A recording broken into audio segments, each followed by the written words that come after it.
ஒரு நாள் கைலாய மலையில் பார்வதி தேவி மிகவும் ஆழமான யோசனையில் மூழ்கியிருந்தார். அவருடைய முகத்தில் ஒரு சிறிய குழப்பமும் ஒரு மறைமுகமான பயமும் தெரிந்தது. அந்த யோசனைக்கு காரணம் என்ன தெரியுமா? அவருடைய கனவில் தோன்றிய ஒரு மர்மமான பெண்.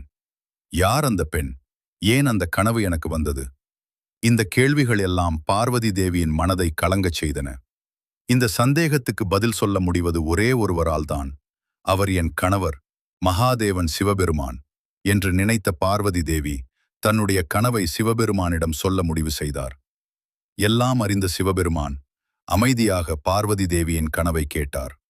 பின்னர் மெதுவாக சிரித்தபடி சொன்னார், பார்வதி, அதற்கான நேரம் வரும்போது அந்த பெண் கண்டிப்பாக தோன்றுவாள். அவள் வருவது ஒரு சாதாரண விஷயம் இல்லை. அவள் உலகத்தை காப்பாற்ற வருகிறாள். இதை கேட்ட பார்வதி தேவி குழப்பமடைந்தார். நீங்கள் சொல்வது எனக்கு புரியவில்லை. நீங்கள் மகாதேவன், ஆனால் நான் ஒரு சாதாரண பெண். அப்போது சிவபெருமான் சிரித்தபடி சொன்னார், சாதாரண பெண்ணா?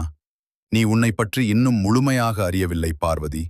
ஒரு நாள் உன் கணவனின் சக்தியை உணர்ந்து உலகத்தை காக்க வேண்டிய நேரம் வரும்போது நீயும் ஒரு மகா அவதாரம் எடுப்பாய். ஆனால் இந்த வார்த்தைகள் பார்வதி தேவிக்கு இன்னும் புரியவில்லை. அதே நேரத்தில் அனைத்து தேவர்களும் கைலாயத்திற்கு வந்தார்கள். அவர்கள் முகத்தில் பயமும் கவலையும் தெளிவாக தெரிந்தது. மகாதேவா, அசுரர்கள் எங்களை மிகவும் துன்பப்படுத்துகிறார்கள். எங்களை காப்பாற்றுங்கள் என்று அவர்கள் வேண்டினர்.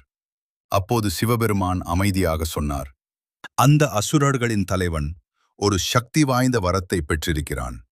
இதை கேட்ட பார்வதி தேவி அதிர்ச்சி அடைந்தார். உங்களால் கூட அவரை அழிக்க முடியாதா?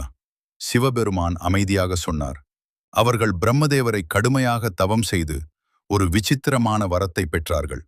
தேவர்கள், மனனிதர்கள், மிருகங்கள் யாராலும் அவர்களை அழிக்க முடியாது. ஒரு ரகசியம் இருக்கிறது. அவர்களை அழிக்க முடிவது ஒரு பெண்ணால் மட்டும்தான். தேவர்கள் எல்லோரும் அதிர்ச்சி அடைந்தனர். அப்படி ஒரு பெண்ணை நாங்கள் பார்த்ததே இல்லை. அப்போது பார்வதி தேவி மெதுவாக சொன்னார், நான் கண்ட கனவு அது சாதாரணமல்ல. நம்மை காப்பாற்ற ஒரு பெண் கண்டிப்பாக வருவாள். யார் அந்த பெண் என்று அனைவரும் கேட்டனர். சிவபெருமான் சிரித்தபடி சொன்னார், அந்த பதிலை கண்டுபிடிக்கப் போவது பார்வதி தேவியே. யார் அந்த மர்மமான பெண்? உலகத்தை காப்பாற்ற வரப்போகும் அந்த சக்தி யார்? அதை பார்ட் 2 பார்க்கலாம்.